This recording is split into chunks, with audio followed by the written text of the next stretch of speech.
Hey, it's your boy Dre off the top here. This is part 2 of Zelda II, The Adventure of Link. In the first part, aired last week, we talked about why we love Zelda 2. This episode right here will be us defending Zelda 2 against its criticisms.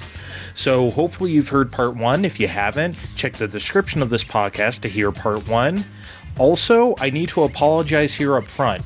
Goo unfortunately had a bit of a concert at the park outside of his window, and some music bled through to his recording. We couldn't really do anything about it. We had to press through with the recording. We couldn't really reschedule or wait. So sorry about that. I hope it's not too distracting in the end, but it is kind of audible, so I apologize. But other than that, enjoy the show. You're now warping in to Find Time.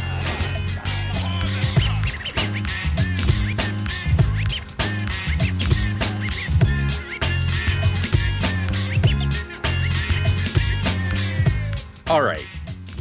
We're on the defense. We scored a touchdown. We are now on the defensive side of the ball.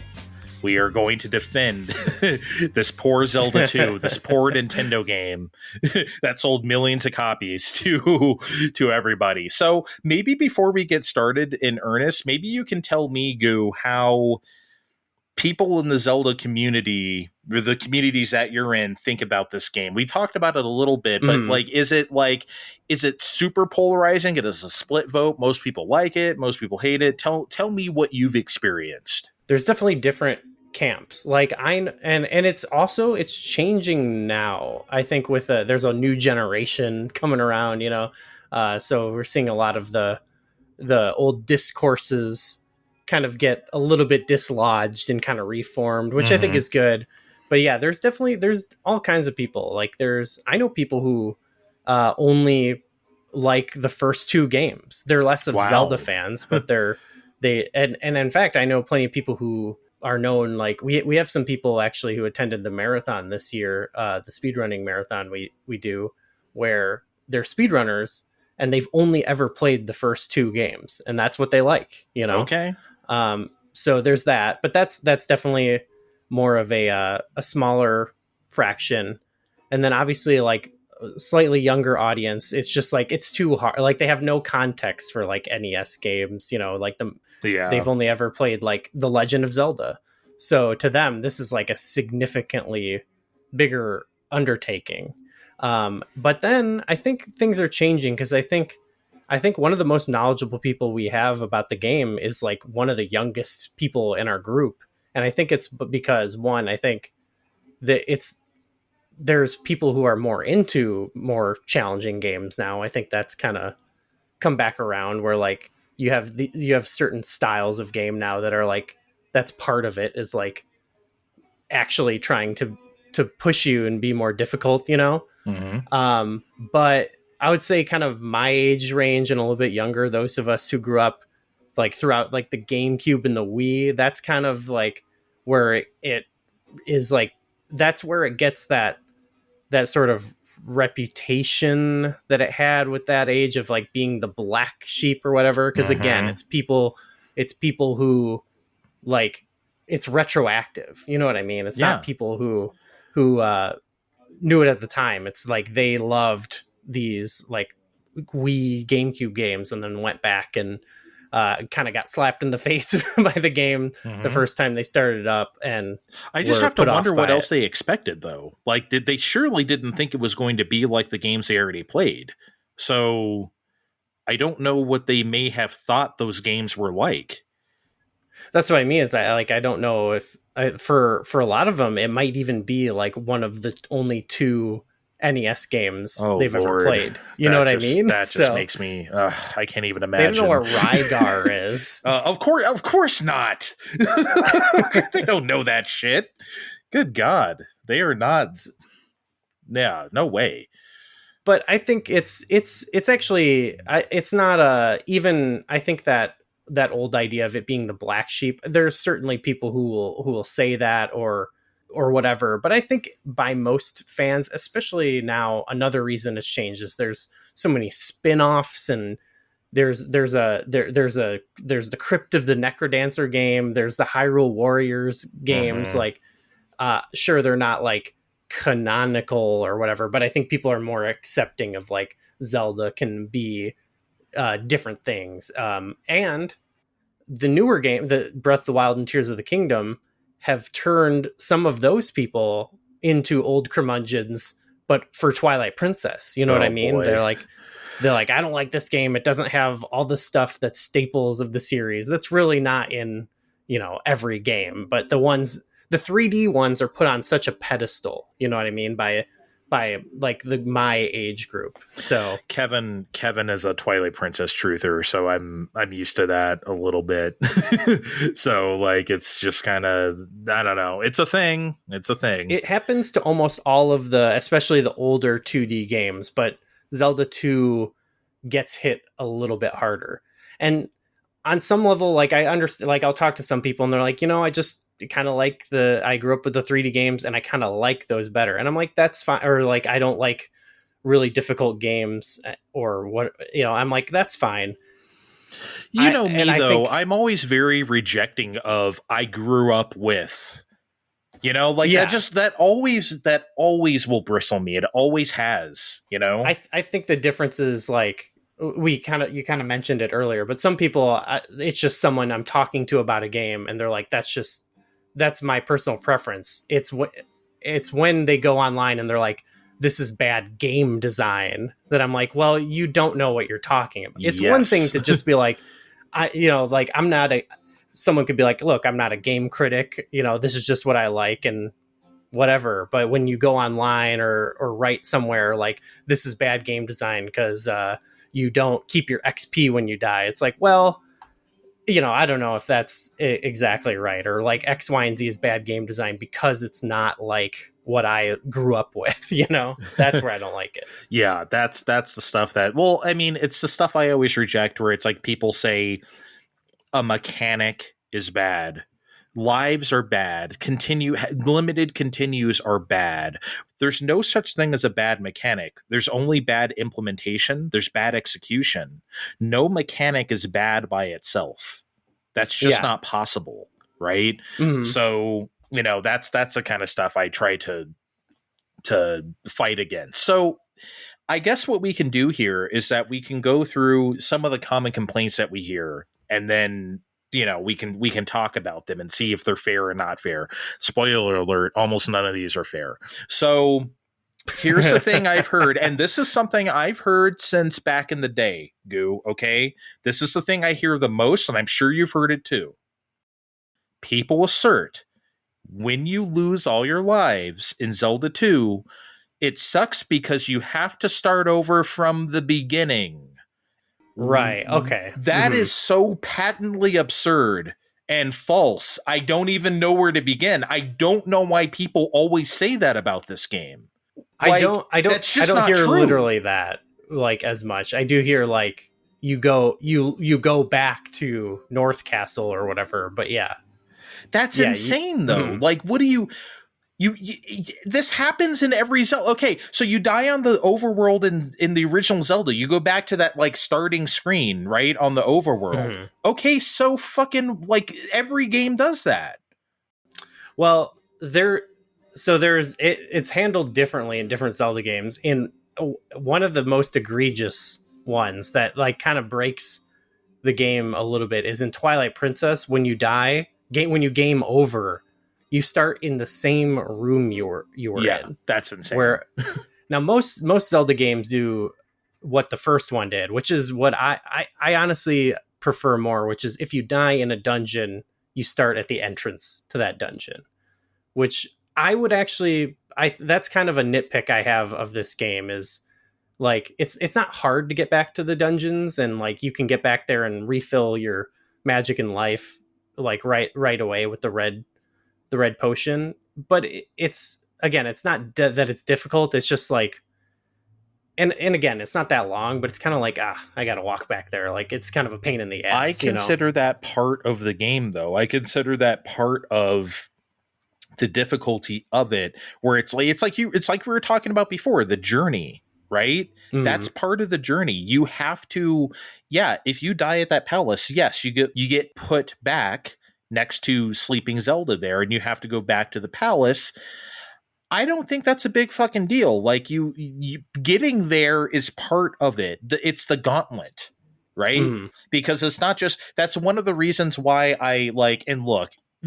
Anyone out there, play video games however you want. Okay, don't listen to me. It's one of the reasons why I don't like the save state stuff when I play games, because it's part of the gauntlet. Yeah, I died at the boss and now I have to do the level over. That's the game. Hmm. That's literally the Yeah. video game. So, like, I don't know, man. I mean, they're not completely unaware of it. If you die at the final palace, you start at the beginning of that thing. They don't make you go through the entire, like, hell gauntlet of getting there again, right? They Yeah. start you there, and they know Yeah. that. So, Yeah, that's the only one that's like a real true gauntlet. So maybe that's why they did it. Because to what you were saying, yeah, part of it is like the XP balance. So like when you're making your way back, you do want to like try to gain some XP and kill some enemies along the way. And there's never any backtracking to any dungeon that's actually that difficult. Like especially once you get some of the things to create shortcuts, which you can do yes. almost after the first dungeon. You can actually not sequence break really. The game is open-ended, which is kind of cool. You can go and get stuff that you really maybe aren't technically supposed to go to till later, like getting the hammer, like, but you can go get the hammer like right after you beat, actually not even after, once you get the candle you can Yeah. go get the hammer. So Yeah, you can. It's just nuts, man. Like it's just those shortcuts are so like I don't know. Did they not play enough of the game to like get those shortcuts? Because what you only have to go through the Death Mountain thing once. And by the way, I loved spelunking around in there as a kid. I spent hours in there just dying over and over and actually getting sick. lost. Yeah, it's so cool, man. Oh my god, it's my favorite thing. It's one of my favorite things in a game. Point is, once you get to the end of that, you get the hammer, and then you never have to do that again if you don't want to. So, like, it's not like you have to go through all that shit and then, like, survive all that and then get to, like, the town and then see Bagu and then get the river. Like, you don't have to do all that every time. Well, it's the same thing with the dungeons as well. Like, you unlock doors and like the enemies come back, but, like, a lot of your progression is saved. Yep. And you unlock a door, it's permanent. Yeah, and I think that's where, like, that might actually be too with the, I think you just need people to trust the way the leveling works, because if you save state and you are like, okay, I'm just going to try to get through this dungeon my first go, you're actually going to harm yourself later, because part of it is like you're going to progress whether you unlock a door or you level up, which is key. And then when you come back to the dungeon again, you're at a higher level. And then when you beat it, you get that extra level up. You know what I mean? Yep. So like just by playing and leveling up a bit and dying, you're almost guaranteed to do that, unless you're like really struggling, which I'm sure some people might. So I think if you beat it using save states, you're actually inflating the difficulty in a lot of parts of the games later on. So like it has a high curve of difficulty in the entrance of the game, figuring it out, and it does keep going up. But I think like what a lot of people do is like they come up against that first like check and it's just too much. You know what I mean? It's just play the video game, man. Play the video game the way it was intended to be played. I'm sorry. I know that makes it sound ancient or gatekeepy or whatever, but I legitimately think that's your only chance of, like, if you're someone who doesn't play stuff like this typically, this is like before your time, way before your time, even in some cases, play it the way it was meant to be played. Just trust the level. Yeah. If you're not going to trust Nintendo, you're not going to trust anybody. Like, come on. Yeah, so it's like, okay, so I die. Okay, so I go through the first palace, I die at the boss, and then I'm put back at quote-unquote the beginning. So fucking what? I know exactly how to get there. I know exactly how to get back to the boss and beat him. I don't have to get all the keys. It's not nearly as much of a gauntlet anymore. I go right to the palace, I go right to the boss, and then I beat him. I don't understand what the big deal is. Yeah, I don't understand what the big deal is. Well, that's something a lot, and again, like for me, I was kind of complaining about it a little bit too. Like it's more of a minor annoyance, but like just the backtracking back is sometimes just like, I don't want to do this. But that's become a thing that has become for a lot of people something they don't want to do at all. Backtracking, which is like what a lot of the classic dungeons are built upon, of like finding an item here and going back through these rooms and using it there. Then And go play Uncharted, man. Go play like the AAA slop where you just go in a single line and you just Yeah. you're told what to do and you see cool stuff happen. Go, I mean, sorry. Like I know that sounds like me being an asshole, and maybe it is, but like at some point a game needs to challenge. If you don't want any friction, don't play Zelda. Like Yeah, well, you just play a different Zelda game. Yeah, I mean, yeah, that's just go play something else where you can smooth brain the whole thing. Twilight Princess is like, yeah, you can smooth brain a lot of that for sure. Yeah, like I'm sorry, man. Games need difficulty, and I don't mean like literal, like punishing, like traditional way we might use that, but you need to be challenged about stuff. You need it. That's the game. That's literally the video game. So I'll yeah, definitely concede on the backtracking of, just because it's like like I said, it's more of a minor annoyance. It's not like it's not too much trouble.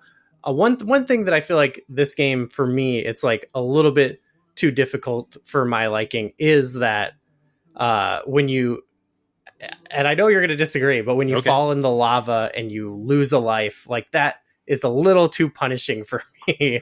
What do you think it should be? Do you think you should lose a lot of life, or like, do you think it should be like? It could even be, yeah, like like in most Zelda games, you fall off a cliff or something and you lose like some hearts or whatever. Like I think maybe that would be slightly more fair. That's the one. Like I don't really save state, and honestly, usually when I play the game, I'll just play it, like I said, however. But sometimes if I'm like, it's a fun game for me to just play casually as well. And if I fall in a lava pit and I'm like, that was BS, like I'll just be like, you know what, I'm gonna rewind out of that pit and continue on. Okay. Just because, like, I don't know, that there's one room in a later dungeon where it's lava, there's blocks like blocking you at times, and there's those enemies that are like zigzagging across the horsey zigzags. Yeah. And that's where you need to use jump. There's one room in particular where it's like you have to use jump, or no matter what, you will jump over this pit. They will come and they'll be like, no, bitch. And they will knock you into the lava. They will. Hey, I've been in that room and they killed me twice in that room. And I had like, I went from having 3 lives to having 1 left. Right. Like, I mean, it's happened to me. Right. So it happened to me on these runs I did. So like, I don't know. To me, them's the breaks, but here's the thing. I'm open to it not killing you. I'm willing to hear you. I just don't know what the punishment should be. Right. Like what should happen? Maybe you lose some life, you know, then you at least you have the option of like, okay, maybe I can go somewhere else, or maybe I can try a different strat. Like, for example, when you die to I don't know why, this is just something for me in my head, but when you die to like an enemy, you can be like, okay, I need to get better at fighting that enemy. And you could say the same about platforming, but for some reason for me, like if I game over on that, like backtracking just to like do that, I don't think of it as like a platforming game. You know what I mean? So like, it's just not that fun to overcome necessarily. I mean, I understand what you mean. However, damn, dude, you do a lot of jumping in this game. Jumping. Destiny style jumping. I mean, like it's a lot of downward thrusting. Yeah, downward thrusting, upward thrusting, however you want, baby. We got the thrusting. It's just like, man, I don't know. I think it's fine. I'm willing to hear you out on that. I just don't know. It just needs to be very punishing. You know, you can't just lose. It can't be like, I don't know. You ever play like Guacamelee or something where it's just like you fall down the pit and they take off like a little sliver of like almost nothing. It's like, what is even the point? Like, come on, you know? So I'm for punishment. I love punishment, everybody. That's even a thing in the series. There's some games where I don't even think you lose a heart if you fall necessarily. I'm like, yeah, there should be some risk reward for sure. It's just for my taste. I feel like that like the balance is different, but that being said, it's not impossible to overcome. That's the most thing though that I'm like, if someone tells me they got a problem with it, I'm like, okay, I sort of get it. Yeah, I'm not. This game is by no means easy, and like I said, it's not perfect by any means. I'm not sitting here saying this game is flawless, except but the soundtrack. Yeah, that you can't fuck with that. That is unfuckwittable. Okay, so when we did the Mega Man and Bass episode, we went through like specific scenarios and like scenes of the things people always cite as being unfair in that game, like very specific, like this part of this level or this boss or whatever. I would love to do that with Zelda 2. I just don't know what those things are. Like, maybe you can help me here. Can you pick out any like specific things and specific parts of the game that people might think is unfair? Because we just kind of talked about the one with the horsey sine waves, but like, I don't really know. Is it just the platforming in general? Like you die if you fall down the lava, like you just said? Or yeah, I think it's a bunch. It's like, again, I think it's really just when you start it up and like it's a little, it is a little bit, again, just compared to your average Zelda game.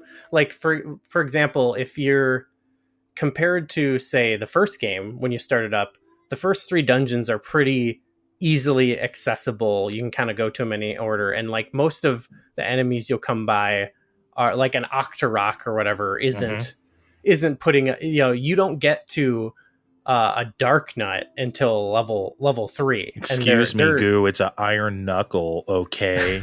God. Well, hold on.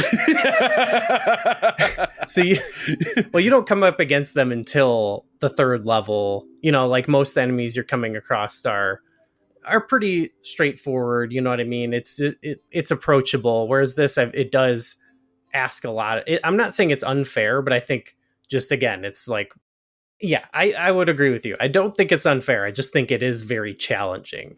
Like it once is, you start. yeah, but it's hard for me because typically I can think of like, okay, like the thing, and I don't know if you ever played the original Ninja Turtles game, the 1989 Konami game for NES, but people always talk about that water level, right? Oh, I got stuck at the water level. Yeah. I could never beat the water, and it's like I'm not going to go on about it on this show, but like, it's not that hard, everybody. Stop it. Okay. Anyway, point is, like, that's something but I can point to that, right? That's something everyone says, or like some certain boss and whatever. I legitimately do not know what it is in Zelda 2. Yep.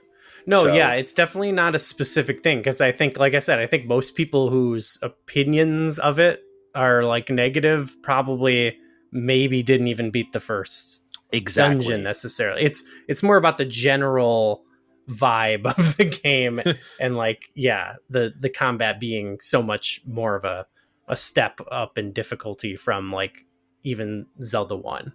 But that, you're right though. Zelda game over, I think you hit upon something.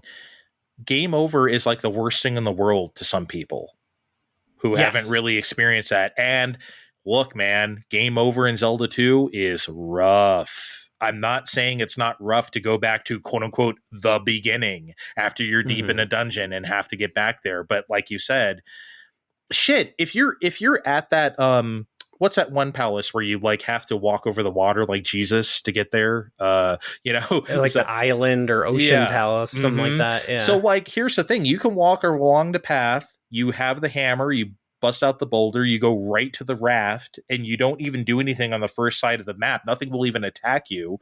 Yeah, you have to walk across to get to the water, but like you might get in a few battle screens and that's it, and you're back at the palace. Like, it's not really, yes. I mean, I don't know, man. If that's going back to quote unquote the beginning, I really don't know what to tell you. Again, go play something Smooth Brain then. Sorry. Like, I just can't get with that line of thinking. I can't understand. Yeah, again, I think that's just something like I don't think people get is like, no, if you die, look, as long as you made some progress in the level and you got a level up or like one of the two or both, like you progressed and you should feel good about it when you die. You know what I mean? Like that's like now you got to go and you got to go a different way or go further to where you're going. It's not. And I think part of the reason they set you back is like in the other games, you start back at the beginning of the dungeon, but you only have 3 hearts. But in this, you come back to life and you have like full everything. Yes. So I think that's also, it's partially built in. Like, but again, when you get to most dungeons, you can hit that statue outside and get a red pot, Yep. magic pot, or leave the screen and come back, and you can restore all your health. And most of them you can get to without, actually all of them, except for maybe the final one, you can get to without dying. Mm-hmm. And that last one, like you said, you restart. So, well, yeah, but also like to get to that ocean one, you cross that town too as you get, so like you can go to the town and refill, even if you do get a bit like scuffed along the way of those few fights, God forbid that you do. If that does happen, the town's right there and you can come inside her house and be revived. I'm just saying. It can't be the bosses, right? Bosses in this game are not like that big a deal, except like the last one, which they probably never got to anyway if they're complaining that much. So So I think in terms of that, it's definitely like, I think a lot of the basic enemies that you encounter in like a dungeon are more difficult than some of the bosses. So yeah, I think. And who's that big goofball with like the ball and chain or whatever? This weird, like he's wearing the gimp mask and like the. One of them's like Gooma is one of the names. I don't even know their names, Gooner? Honestly. Goomer. Might be Gooner. Goomer. I was looking, like there's some we call like helmet head or something like, or horse head, but then you look up their name and it's actually like a weird German word or something. Yeah, like, it's very strange. I think maybe some people don't like know how to really navigate the palaces well. I guess maybe they think it's a bit maze-like because there's these like long hallways and shit, but honestly that shit was a lot easier to me than the original Zelda, because like I said, all you do is go left and right. You're just choosing 2 directions. There's no like I said before, there's no bombing walls. There's no there's only one hidden wall in the entire game, hidden false wall rather. Like they're not out here to trick you. They just want you to navigate this palace, so I don't know. I actually feel like that's easier to me. Maybe some people disagree. There's no like going through stairs and you're at this other part of the dungeon either. Like, they're pretty straightforward. And I think they go up like the first one's pretty approachable, like, and there's not much going on. I think they do a good job with the progression of difficulty. So it's not really that. I think, maybe certain sections, certain rooms are pretty tough, but yeah. I'm sure some people like my co-host Steve might complain about the lack of a map, but you know what I always say? Draw it yourself. I drew maps when I was a kid. I drew Metroid maps. I drew all sorts of stuff. I mean, they could just be crude, like, oh, go down twice here, or go take the elevator all the way down here, or whatever, right? But like, I don't know, man. I don't think that's like a big deal. And I don't think that's like too much of an ask in the year of our Lord 2025 to be able to do that. I get that, like, we are well past the point of games like requiring you to do that kind of stuff. But if you're playing an old game, I think you should. I don't think that's bad. It's honestly probably easier to map out than like Metroid, because you just have the dungeons, and it's like, it's not like this whole crazy interconnected world, it's just like, these couple, and a lot of them don't like they'll branch off and maybe they'll reconnect, but a lot of times it's just like, you got to remember the couple branches and where they go. So I do have this is tying in, I think, more with the beginning of the game, is that first cave you have to go through to get to the desert. I think that adds to a lot of people's like fear and perception of it, because it like a lot of the caves you go in, they're dark. You need the candle, and someone tells you where to get it. But you might, like, if you go into any cave, there's enemies you can't see that kill you. And there's one on the way to get to the candle that has just one really easy enemy to take out. And it's actually really simple to get by. But I think, again, if you're playing it for the first time and you have no guide and you're just like, I'm raw dog in this game, to I think a lot of people, that might be a signpost of like, you're not supposed to come here yet. Yes. So that, but again, that's something you could then at that point, I mean, maybe you could get stumped and you could say, hey, maybe that was like maybe not the best choice. But once you look up like, oh, it's just like one little critter there, it's not that hard. But I think it might contribute to the atmosphere that in people's mind of like, this is a like punishing game, is that like in the beginning it feels like everywhere I go kills me, you know? Yeah. I do understand that. And I had that kind of reaction when I was a kid a little bit. I was like, oh, this is, oh, something hit me. Oh God, I'm out of here. Oh no. But then I remember that old lady saying the Parappa Palace or whatever has the candle. So it's like, okay, I guess I have to go there. I don't know what Parappa, I assume it's this desert over here. So, you know, I eventually did figure it out. And it's like, okay, I can push through this cave with this one scary enemy. Right. So, and also I really do feel like people just don't use their spells. It's like we were talking about earlier, pop and shield when you feel like you need it. I feel like people don't actually, like, who complain about the difficulty, don't play that way. You literally take half the damage if you use shield. And if you just level up to like level 4 magic, it's super cheap. It barely takes a pip. Just use it.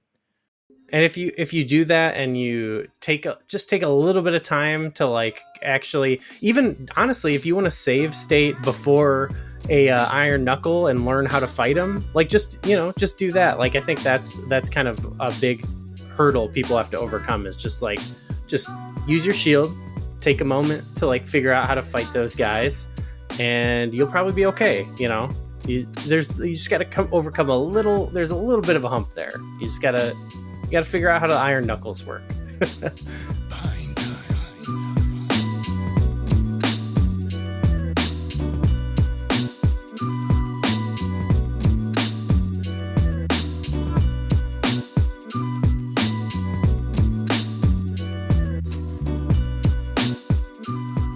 So another complaint I hear, and I've heard this one back in the day too, is that there are people who feel like magic is too stingy because you can run out of MP. It's like we said earlier, you can run out of MP in the middle of a dungeon and not be able to use jump or fairy or something that you really do need to progress. And so your options at that point are to farm like bots or bits for like blue bottles or something so you could refill a little bit, or die on purpose, I guess, to refill your MP. And that's to the that strategy, yeah. Right. And to that I say, so fucking what? Like, that's the resource game we're playing here. You better be careful about your MP usage. Sorry. That's just the nature of it. That's another one that's like, and it goes more and more as the series go, where it's like they give you, like, right before you need any given item or resource, it's given to you, you know, and that's just another thing that's like, you kind of gotta understand that, like, it's part of this game, you know, it's part of the mechanics of this game, and you know, maybe you don't like that, but again, I feel like that's so unfair because, like, I've never in my life heard anyone say about the original Zelda, well, I ran out of rupees, so I can't use a bow, I can't use an arrow anymore. Well, that sucks. Well, it's like, well, then maybe don't spend all your, like, maybe just don't, like, do that, right? But for some reason, it's okay to say about Zelda 2, oh, I ran out of MP. Well, it's like, well, be careful. I mean, I don't know what to say. Like, this is why you get to having that meter in A Link Between Worlds, because I think they were like, you know what, people don't like having to worry about resource management in their Zelda games, so they've gotten away from it big time. But it's come back, like, a little bit in the newer games. Like, there's plenty of times where I'm like, oh crap, I need arrows. I don't have arrows. Like, I gotta go get some, you know. Somehow Steve was like the arrow fiend in Tears of the Kingdom. Me and Kevin were constantly running out. I didn't have that problem in Breath of the Wild. It's not that I had like 500 arrows or something, but like I didn't feel like I was like always tight. I felt like I was tight in Tears of the Kingdom. I felt like I was like, I don't know. Was that your experience with that game? Because I definitely, like, if I'm more, I have to be conscious of it. I have to be like, I'm buying arrows here just to make sure I have some, because I will run out if I'm not doing that. But yeah, it's just I always thought that was silly because it's like again, that's something again going back to the Mega Man and Bass episode. People complain about stuff in that game that is also in other Mega Man games, and then they don't complain about it there. But for some reason, it's a sticking point with Mega Man and Bass. I'm like, no, you can't say that. If that's in other Mega Man games, you can't say this game is bad for it when the other games do the same shit. So again, I don't like when nobody says that about the original Zelda with arrows or anything else, but we're going to say that about Zelda 2's like magic. Well, that's the only other one that comes close, especially because you if you're not like if you're playing the first one, you'll probably need magic for like potions and stuff like or rupees for potions, and I feel like you are likely to run out of them there. And I have heard that criticism, but I would say in the rest of the series, it's rarely an issue. Like A Link to the Past, maybe Link's Away, but by the time you get to, I've had it happen to me in other games for sure, though. But it becomes less pronounced in a lot of those GameCube Zeldas. them GameCubies. I don't know. Twilight Princess is a Wii game to me because I had that thing right when it came out. So that's what I played it on. But there are also people who feel like the progression in Zelda 2 is too obtuse, rather like the secrets, because there's stuff you have to find. Like we talked about Bagu in the forest. You have to talk to him to talk to the river guy to let down the bridge, right? So you can get across. Or there's a hidden town scenario where it's like one town is dead. So you have to find the town that they fled to in the forest somewhere, right? Right. Yep. Here's the thing. I would love for someone to tell me how this is more obtuse than the original Zelda, because I don't think it is. I think it's the exact same shit. And in fact, it's like we talked about earlier. Zelda was supposed to be a thing where it's like kind of social. You figure out stuff from other people. I feel like you can figure out a lot more of Zelda 2 by yourself than you can the original.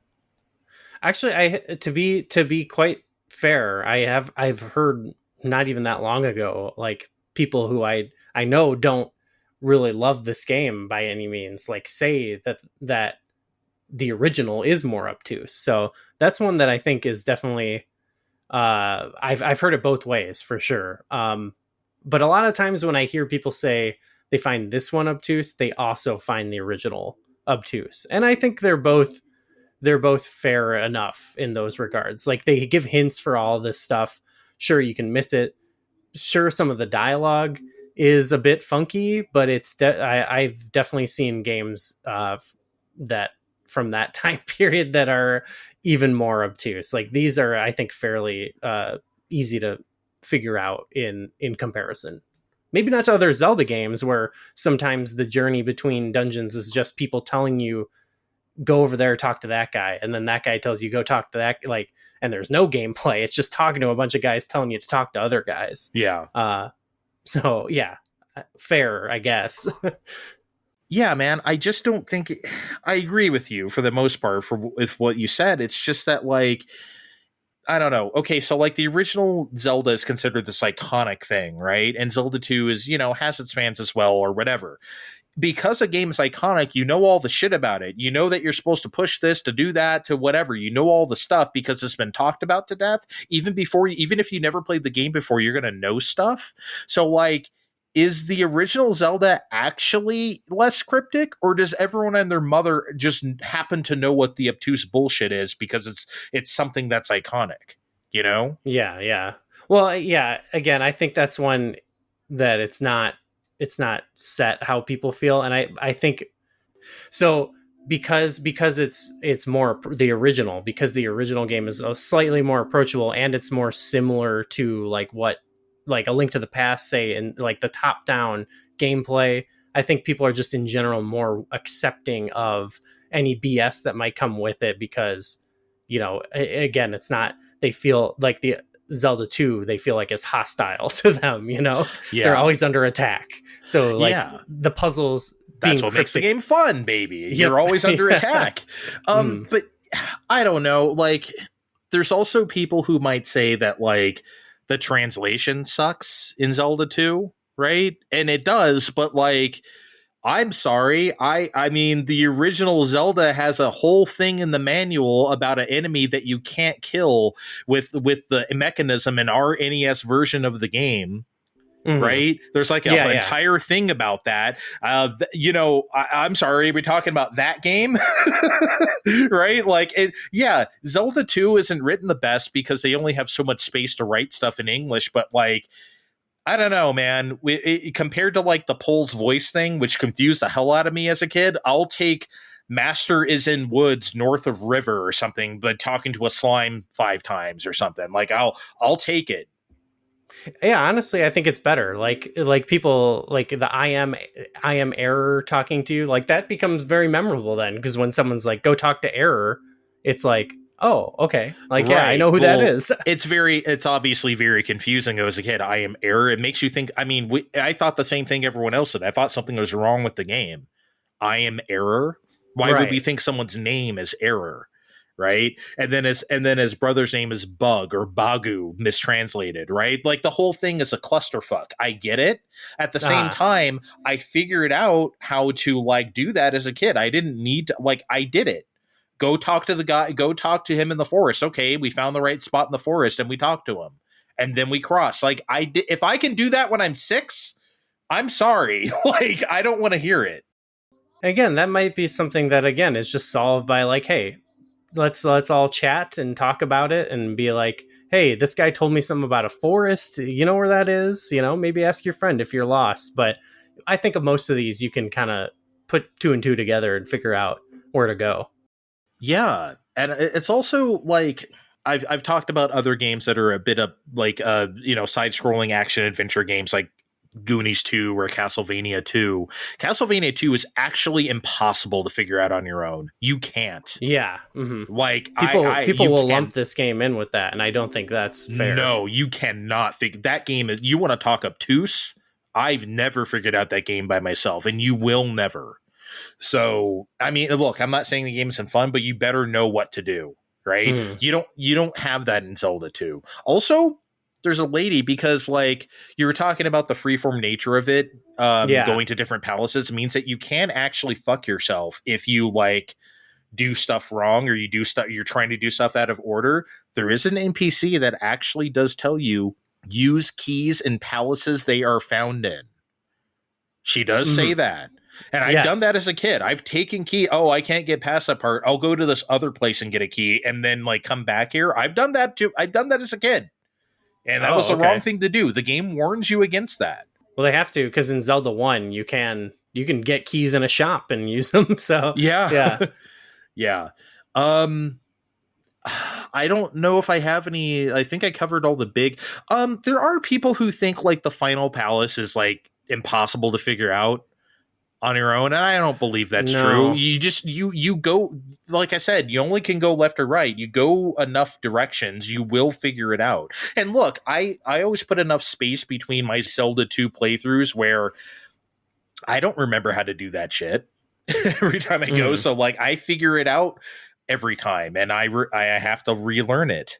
So I think too, actually, like there's a couple of routes you can go, and there's one that's kind of a dead end, but I think overall there's a part where it splits, and I think you kind of get funneled into the same place no matter what. So it's less about that one. The difficulty is less about knowing where to go and more about overcoming those goddamn birds that are jumping at you and attacking you. They're the worst, man. Really hard. I mean, they're awesome, but they're so difficult. I gotta try to boogie. I try to like downward thrust over him and leave. I can't deal. Do not engage. Yeah. No, they are a trap. And it's like we said earlier, you do continue at the beginning of that final dungeon if you game over, so you don't have to start over from quote unquote the beginning, the dreaded beginning. Yeah. Right. So horrible. I think the only other like major point here before we wrap up is that some say that side-scrolling gameplay isn't Zelda. That's not befitting of Zelda. That's not something. This shouldn't be a Zelda game. Zelda is top down or now 3D or whatever they think Zelda is, right? And I have several things to say to that. Number one, there was no establishment on what Zelda was or wasn't in 1988. I mean, because like we only had one Zelda game at that point, and then we have a Zelda 2, and now it's this way. Why would we assume that it was going to be the same thing? Because I came on the wonderful Flashback 64 show that you host, and we talked about Mario 2. And I actually talked about this on there. If you remember, it's like Nintendo did whatever the fuck they wanted. Zelda 2 and Mario 2 showed everyone that's like, hey, no rules. We're just going to do whatever we want. I think, again, I think that has slightly changed. Like, I think that sort of label was thrown on again in retrospect by people who picked it up by the time there was a bit more of a, I mean, there's a formula to a lot of these games until Breath of the Wild. So I think they were living in that era where they loved the Zelda formula. They were eating it up, you know, and then they go back to that and they're like, this is not what I want. But now I think it's changed more. What I see people say now is like, oh, I would love if they remade this with like quality of life enhancements. Oh, you know? Lord. People aren't opposed to the style so much anymore, but it's again, just like what they perceive as like bad game design. Quality of life means legislating the fun out of everything is what that means. I can see it now. Yeah, I feel like it already exists if you want it. Like you can rewind, you can save state. In fact, on Nintendo Switch Classics, you can start a game where all the levels are maxed out. Mm-hmm. And look, that's okay, because I've played some games, even on Flashback 64, where the first time I played through, I played on like easy, or I even like enabled cheats. And I was like, just because I wanted to kind of like get the experience, and I was like, okay, I actually kind of want to replay this now and take the next step up. So I think Nintendo has basically created an easy mode for this game for people who want to try it out.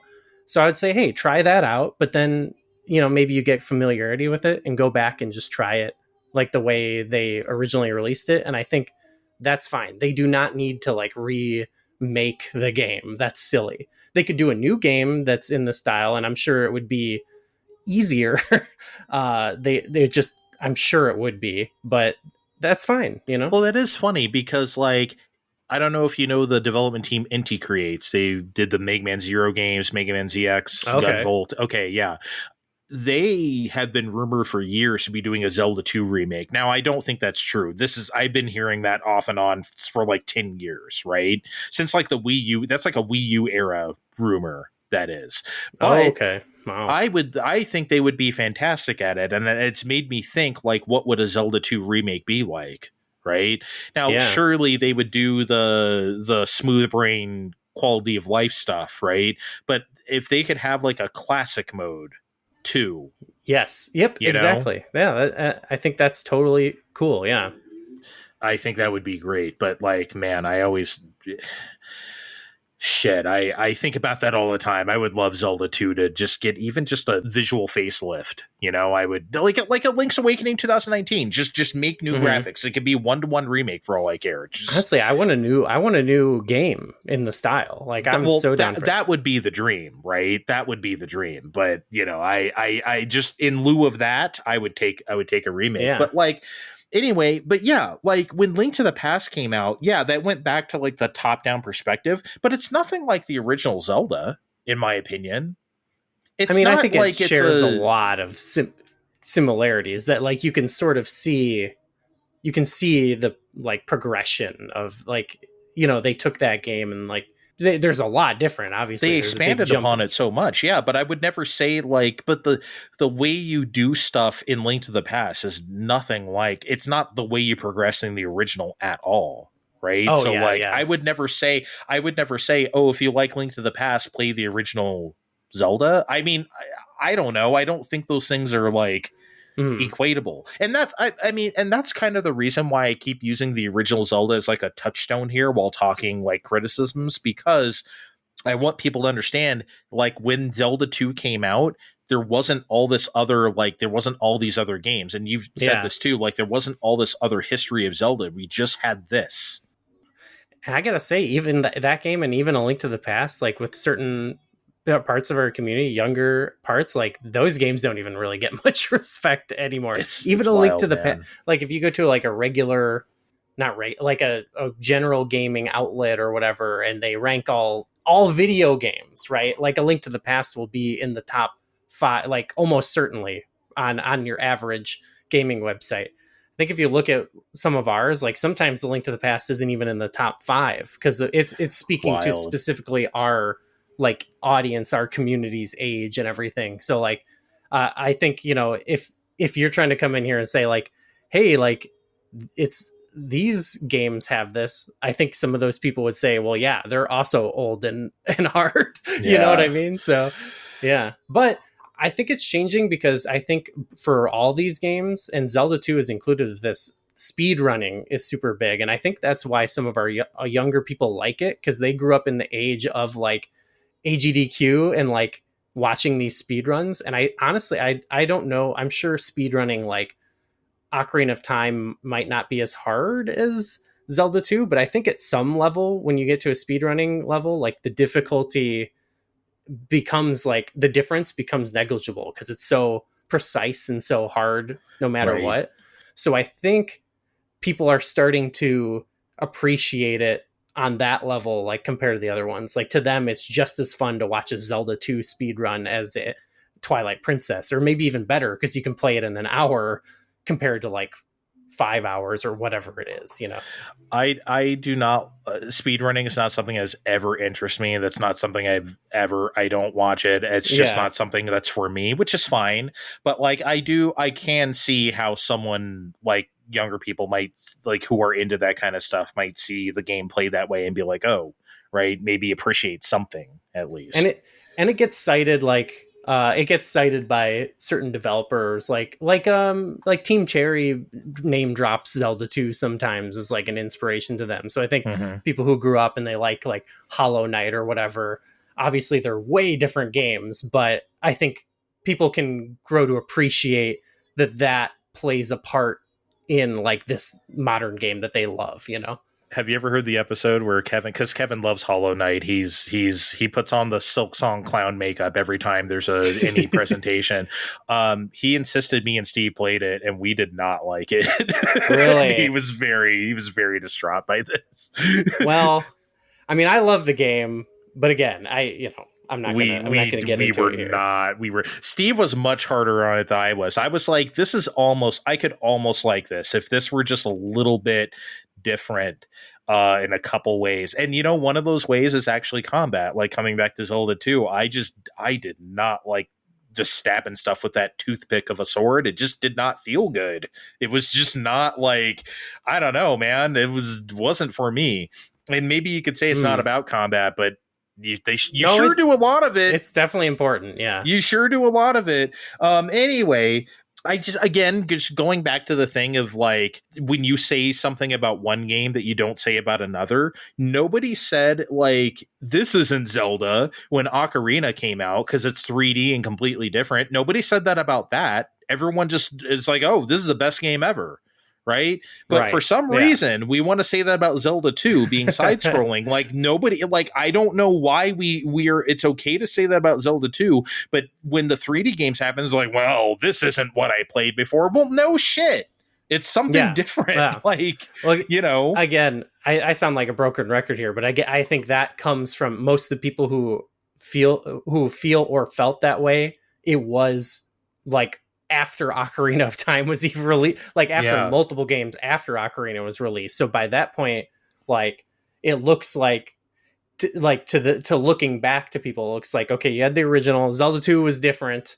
Then A Link to the Past took a similar formula, added a bunch of stuff. Link's Awakening refined some of the things.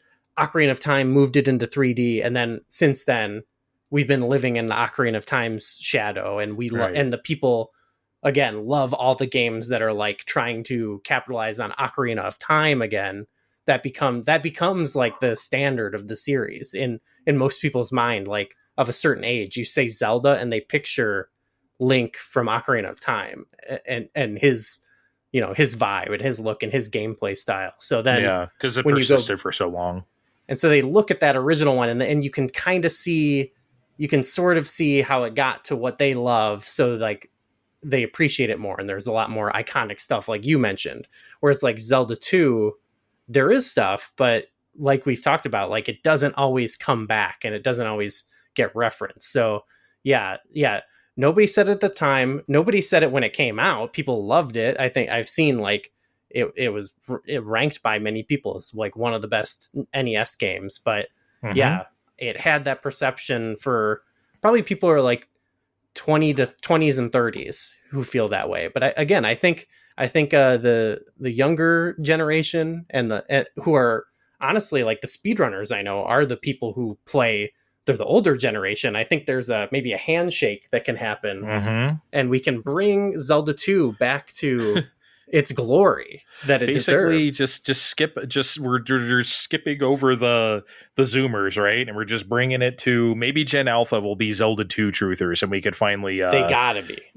Well, part of it is these people they're growing up in a time of Switch, which you've got the new Zelda games on there, and you got Echoes and Tears and Breath of the Wild, and then you've got like a ton of the old stuff, but you don't have those dreaded GameCube games on the Switch, and I doubt they had a Wii U. So I'm hoping, not that, I mean, I love those games, but I too kind of feel like, hey, let's take them down a peg, maybe don't release them for Switch 2. Well, Wind Waker's on there now, but everyone thought like they were gonna, because like those Wii U remakes of like Wind Waker and Twilight Princess, everyone was so sure they were coming to Switch, and they never did. So like, I don't know. I've never played those versions. I don't know anything about them, but I have not played. That's the thing with me with Zelda. Outside of Zelda 2, I actually don't play Zelda games that much. I have never played Link to the Past since like summer 92. Like, I have not played that game again. So like, I would love to replay that. I've never played Majora's Mask again. I've never played Minish Cap again, right? There's just I kind of play them in the moment and I just kind of move on. Zelda 2 is the one I come back to, man. It's just the one that will always awesome. Yeah, it's the one for me. I don't know if that means it's like my favorite Zelda game or anything. I mean, I don't even know what that would be. Yeah. Maybe Oracle of Ages? That's a great game too. That's one that kind of gets short shrifted, I think, just by being a 2D game. I think that game is exceptional. Oracle of Seasons is good too, but Oracle of Ages really, for me, is where it's at. Better dungeons, better puzzles, I think. Seasons has like more fun combat, I think, but I don't know. Yeah, you did have a boomerang, right? I remember the boomerang. Yeah, the boomerang, yeah. You get like the seed shooter. That's fun. Yeah. It's some weird, wild stuff in those.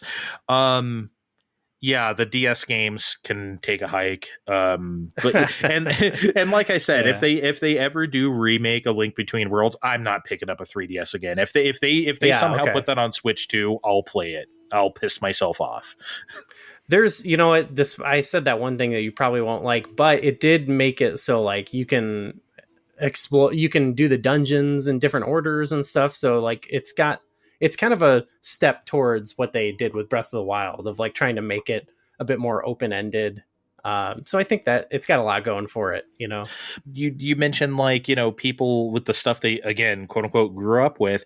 You're hearing people now. I heard it since Breath of the Wild and like also to Tears of the Kingdom. People don't like those games because they're not the same smooth brain ass, like Skyward Sword, like, you know what I mean? Like just, like it's not that anymore. Now you have to like explore. I mean, that's why in case you can't tell by now, my favorite thing about any Zelda game is the overworld.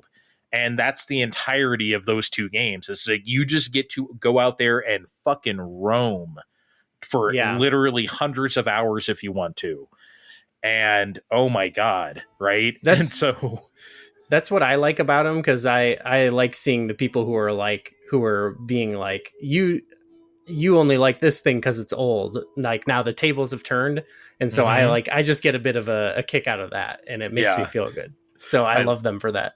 I love that shit. I mean, it's everything cyclical like that, right? I mean, like you hear people in their, I don't know, maybe early 30s now who are like about, oh man, 2000. 2007 or whatever was like the best year for music or whatever. It's like, really? 2007? I mean, when I was, Yeah. I mean, look, no, 2007 is a great year. Do not get me wrong. I'm not shitting on their opinion. I'm just saying that, like, when I was growing up, people would say that about like 1967. Right. And now people are saying that about like 2007. It's just, it's wild where we're at, I guess. It's just time's passing us all by, you know? Mm-hmm. Well, I think we can shut the fuck up now, I guess. We've said enough about Zelda 2. Thank you for being a Zelda pervert with me. I loved it. Yeah. Thank you. We were so in depth here. This is crazy. No, I love it. Tell the people about Flashback 64. I've been on there a number of times, but you've never been on here. So you tell the people about your show. So it's a show where we are chronologically covering all of the I'm thinking of my dungeon videos. We're chronologically covering all of the games in the Nintendo 64 library. We're in 1998 right now, and it's a great time. Yeah, it's a really good show. What's the last thing as of this recording? What's the last one you did on N64? Well, I don't know when this comes out, but we did just we recorded with you where we talked about Yoshi's Island, but that was in prep. We just recorded yesterday an episode for Yoshi's Story. So that's where you guys are. Okay. Yeah. So you haven't gotten to like the F-Zero X or like nope. Ocarina, of course, or whatever. Man, and 1998 is such a sad year for N64 for me. 99 we get a lot better, but like 98 feels oof. I remember how I felt at the time. Like, I know your 98 episode controversial. Yeah. Yeah. I mean, just not a good year. I mean, yeah, for me, it's great. I love Ocarina of Time. I think it's not my favorite Zelda game, but I do love it. And yeah, Dre has been on the show a lot, so people should check it out. And I'm gonna actually, I haven't reached out yet, but I'm gonna talk to Steve, and I'm gonna do a Dre-less episode just to counteract all the times you've been on. Be like, you know what, we've had enough of this guy. Let's hear what these other fine folks on Fine Time have to say. So I'm gonna try to get those guys on soon. They'll be glad to do it, I'm sure. Yeah, we love Flashback 64. Thank you for being on with me here to talk a lot about Zelda 2, what I've always wanted in life. Dude, this is a dream come true, honestly. Other than the freaking concert that's going on outside of my house, this has gone amazing. We'll cut around. Hey, yeah, guys, if you heard any twinkling piano or acoustic guitar, hey, sorry, it's just part of the ambiance of this episode. Sorry, it's just gonna have to be what it is. It's beautiful music. I heard Pink Pony Club on guitar and piano tonight, so wow, I'm feeling great about it. Yeah, I wonder if they take requests. I wonder if you go out there and say like, "Hey, give me some like Steely play the Dan battle music from Zelda 2." I would love to hear a piano version of that. Honestly, that'd be good. Before we go, I want to say the name Zelda 2 also whips hard because it became The Legend of Zelda. I love that it's just like, fuck you, it's Zelda 2. No, it's Zelda 2. It's Zelda 2, Adventure of Link. I don't care. The Legend of Zelda 2, The Adventure of Link 2. So we're not doing it. Okay, thanks for being on with me. We appreciate it. Check the description of this podcast to find Goo's links to Flashback 64 and other stuff, as well as our links for Fine Time on social media. See you next time. Bye.